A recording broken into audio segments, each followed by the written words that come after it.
और चलिए सीधा रुख करेंगे, बड़ी खबर दिल्ली से आ रही है। दिल्ली के मुख्य सचिव अंशु प्रकाश से मारपीट के मामले में इस वक्त आपको बता दें कि आम आदमी पार्टी के 2 विधायकों की गिरफ्तारी के बाद अब दिल्ली पुलिस मुख्यमंत्री अरविंद केजरीवाल के आवास पर पहुंच गई है। पुलिस का मकसद सीएम हाउस में लगे सीसीटीवी कैमरों की फुटेज को हासिल करना है और उस कमरे का निरीक्षण करना है जहां पर मारपीट की एक कथित घटना हुई थी। यानी कि ये वो जगह है जहां पर पूरी ये घटना घटी है, इसलिए भी पुलिस का यहां का निरीक्षण करना बहुत जरूरी था।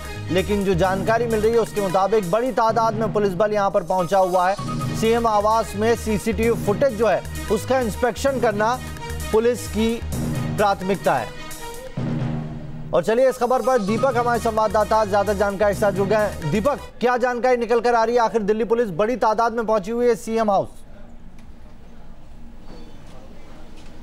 जी देखिए, इस वक्त हम सीएम आवास के बाहर ही मौजूद हैं और आपको तस्वीरें दिखाने की कोशिश करते हैं। तमाम बड़े अधिकारी इस वक्त यहां पहुंच रहे हैं। हालांकि आधे घंटे पहले भी कुछ पुलिस अधिकारी पहुंचे थे, लेकिन अभी तस्वीर में आप देख सकते हैं कि किस तरीके से तमाम जो बड़े अधिकारी हैं वो यहां पहुंच रहे हैं। फॉरेंसिक एक्सपर्ट की टीम भी यहां पहुंच रही है, क्योंकि पूरा विवाद इसी घर से है, सीएम आवास से। ये क्योंकि 19 तारीख की अगर बात करें तो रात के 12 बजे का जो मामला है, जिसमें बताया जा रहा है कि मुख्य सचिव मौजूद थे, उस वक्त विधायक भी मौजूद थे, 10 से 11 विधायक मौजूद थे, सीएम खुद मौजूद थे, डिप्टी सीएम मौजूद थे, और उस दौरान ये घटना घटी। हालांकि एक छोटा सा सीसीटीवी क्लिप पहले ही सामने आ चुका है, जिसमें ये जो गेट मैं आपको दिखा रहा हूँ, इस गेट से जो मुख्य सचिव है वो मीटिंग से निकलते हुए आपको नजर आते हैं। लेकिन पुलिस से बार बार ये कोर्ट की तरफ से दबाव डाला जा रहा था कि आखिर पुलिस बाकी की सीसीटीवी क्लिप अब तक क्यों नहीं निकाल पाई है, उसको क्यों नहीं खंगाल पाई है। इसी के चलते अब जो है तमाम जो पुलिस अधिकारी हैं, फॉरेंसिक एक्सपर्ट की टीम जो है वो यहाँ सीएम आवास पर पहुंची है और ये जानने की कोशिश करेगी कि सीसीटीवी फुटेज में क्या है, उसको खंगालने की कोशिश करेगी। इस वक्त सीएम जो है अरविंद केजरीवाल घर पर ही मौजूद है। हालांकि उन्हें एक पब्लिक रैली में जाना था, लेकिन अभी वो नहीं निकल पाए, क्योंकि पुलिस शायद उनसे भी बातचीत कर सकती है इस पूरे मसले को लेकर। लेकिन ये जो तस्वीरें आप देख रहे हैं सीएम आवास की, जहां पर तमाम जो अधिकारी हैं वो मौजूद हैं,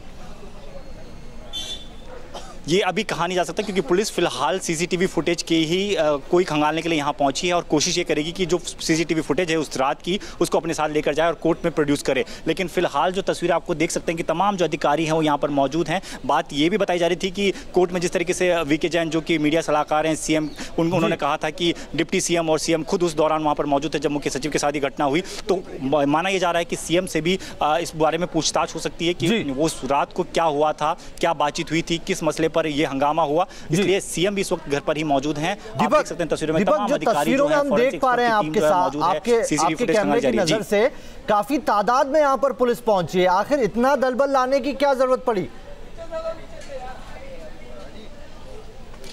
जी देखिए, आमतौर पर सीएम आवास के बाहर बहुत लोगों की मौजूदगी होती है। ऐसे में माना ही जा रहा था कि कल से ही जब कोर्ट में ये पूरी मामला सामने आया, उसके बाद से ही माना जा रहा था कि जो तमाम कार्यकर्ता या सपोर्टर हैं वो मौजूद हो सकते हैं सीएम आवास पर, क्योंकि पुलिस के आने की खबर पहले से ही यहाँ पर दी जा रही थी। तो ऐसे में तमाम जो दस्ता है इस वक्त आप देख सकते हैं कि भारी पुलिस बल यहाँ पर तैनात किया गया है सिक्योरिटी के तौर पर। सुबह से ही तमाम सिक्योरिटी यहाँ पर तैनात कर दी गई थी। हालांकि मीडिया सलाहकार जो हैं अरुणोदय सीएम के, उन्होंने भी अभी एक ट्वीट किया जिसमें उन्होंने साफ कहा है कि एक तरीके से पुलिस राज किया जा रहा है। सीएम के घर पर इस तरीके से इतने बड़े पुलिस बल के साथ अधिकारी पहुंच रहे हैं, इसकी जरूरत नहीं थी। हालांकि 1-2 अधिकारी पहुंच सकते थे, सीसीटीवी फुटेज ले सकते थे, लेकिन इतने दल बल के साथ इसकी जानकारी दी गई थी पहले मुख्यमंत्री जी को कि इस तरीके से पुलिस आने वाली है और सीसीटीवी फुटेज के लिए आने वाली है। जो भी पुलिस वहां पहुंचने वाली कोई जानकारी थी, मुहैया कराई गई थी?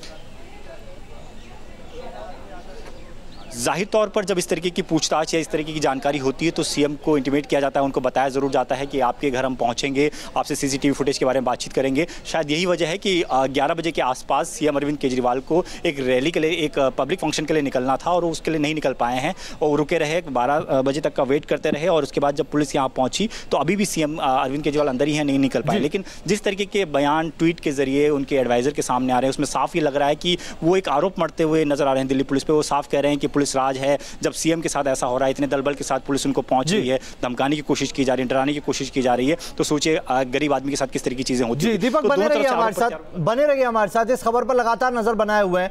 लेकिन आम आदमी पार्टी इस पूरे मामले को भुनाने में लगी हुई है। आम आदमी पार्टी की तरफ से लगातार ट्वीट किए जा रहे हैं और यह बयान दिया जा रहा है कि पुलिस बगैर किसी जानकारी के वहां पर दलबल के साथ पहुंची हुई है। लेकिन जो पुलिस की तरफ से बयान आया, पुलिस ने पहले ही मुख्यमंत्री आवास पर यह सूचित कर दिया था कि वो सीसीटीवी फुटेज के लिए वहां पहुंचने वाले हैं। इधर दिल्ली के चीफ सेक्रेटरी से कथित मारपीट के मामले में एक विज्ञापन को लेकर विवाद का मुद्दा भी सामने आ रहा है। आखिर विज्ञापन के विवाद की सच्चाई क्या है और इसे लेकर दिल्ली के सूचना और प्रचार विभाग के सचिव डॉक्टर जयदेव सारंगी ने क्या कहा, उनसे बात की दीपक रावत ने। आइए पहले बातचीत सुन लेते हैं। दिल्ली सूचना एवं प्रसार निदेशालय में सचिव जयदेव सारंगी जी इस वक्त हमारे साथ बातचीत के लिए मौजूद हैं। सर, एक ऐड को लेकर काफ़ी चर्चा है दिल्ली की। दिल्ली सरकार ने कहा था कि 3 साल में एक ऐड छपवाना चाह रहे थे, जिसमें ये बात कही गई थी कि 80% तक भ्रष्टाचार कम हुआ है। क्या इस ऐड को लेकर विवाद था और क्यों ये ऐड नहीं छप पाए? नहीं, ऐड छपने के लिए जैसे सुप्रीम कोर्ट की गाइडलाइंस है कि हेड ऑफ द डिपार्टमेंट जो भी तथ्य होता है उसको सर्टिफाई करता है और ये कहता है कि ये सुप्रीम कोर्ट की गाइडलाइंस के तहत दिया जा रहा है। वो अगर होता है तो डीआईपी की तरफ से छप जाती है, जब तक वो नहीं आया तो तब तक छप नहीं सकता है। इसमें कोई कंट्रोवर्सी वाली बात तो है नहीं। सर, ये बात सामने आ रही थी कि इसमें आपने साफ तौर पर कहा था कि ऐसा कोई भी एचओडी लिखने को तैयार नहीं कि इतना करप्शन लेवल कम हुआ है, तो क्या यही वजह थी कि इसके लिए आपने उसको एचओडी से सर्टिफिकेट नहीं आना तो हमारे तो हाथ बन जाते हैं सूचना विभाग के कि एचओडी सर्टिफिकेट तथ्य करते हैं तो उसी की बेसिस पे करते हैं। कोई अगर हियर से है कि किसी ने कहीं पर बोल दिया जुबानी तो उसके बेसिस पे तो सरकारी एडवर्टाइजमेंट नहीं हो सकता, क्योंकि certification by the head of the department is a must. क्या सर दिल्ली सरकार की तरफ से भी दबाव बनाया गया था इस बात को लेकर? Thank you. नहीं, दबाव कोई किसी के ऊपर बना नहीं सकता। आप दबते हो या नहीं दबते हो। तो लगातार आम आदमी पार्टी इस मुद्दे को पॉलिटिसाइज कर रही है और ये कह रही है कि पुलिस बिना किसी जानकारी के वहां पहुंची थी। इस वक्त हमारे साथ रमेश बिदुड़ी जी जुड़ गए हैं, बीजेपी सांसद, उनसे बात कर लेते हैं। रमेश जी, दिल्ली पुलिस पहुंची हुई है मुख्यमंत्री आवास पे, वो जगह वही थी जहां पर ये पूरी घटना हुई, लेकिन आम आदमी पार्टी लगातार ये ट्वीट कर रही है कि पुलिस दलबल के साथ पहुंची हुई है मुख्यमंत्री आवास पर और कोई जानकारी भी नहीं दी गई। आपका क्या रिएक्शन इस पर? देखो, मुख्यमंत्री के पॉलिटिकल एडवाइजर वीके जैन की स्टेटमेंट है 164 के बयान में। कोर्ट के सामने उन्होंने कहा है, अगर पुलिस के सामने कहा होता तो शायद ऑथेंटिसिटी उसकी ना होती, पुलिस दबाव दे रही है। कोर्ट में वीके जैन ने बयान दिया है कि सिसोदिया और केजरीवाल दोनों मौके पर थे और उन्होंने उनको रोकने का प्रयास भी नहीं किया। तो इन्वेस्टिगेशन में कानून सबके लिए बराबर है इस देश के अंदर, तो इन्वेस्टिगेशन के अंदर पूछताछ तो पुलिस करेगी, क्यों नहीं करेगी? क्या केजरीवाल साहब कानून से बड़े हो गए हैं क्या? केजरीवाल इस देश के संविधान से बड़े हो गए हैं क्या? बाबा भीमराव अंबेडकर से बड़े हो गए हैं क्या वो? तो इसीलिए संविधान के दायरे में ही देश का इतना बड़ा लोकतांत्रिक सिस्टम जो चल रहा है वो संविधान से चल रहा है। वो केजरीवाल से या पुलिस से या बीजेपी से कांग्रेस से नहीं चल रहा है, वो संविधान से देश चल रहा है। तो स्वाभाविक है पुलिस को पूछताछ करना चाहिए और लीगली सिस्टमों को जो व्यक्ति ध्वस्त करेगा, अनार्की करेगा देश के अंदर, तो वो नेचुरल है, वो तो बख्शा नहीं जाना चाहिए किसी भी सूरत में। जिस तरीके से पूरा मामला सामने आया, पहली मर्तबा हुआ है जब किसी मुख्य सचिव ने अपने ही मुख्यमंत्री के खिलाफ इस तरह से आरोप लगाए। आखिर दिल्ली में स्थिति पैदा कहां होती जा रही है? आम आदमी पार्टी बीजेपी पर आरोप लगाती है और बीजेपी कह रही है कि आम आदमी पार्टी सिर्फ बरगला रही है।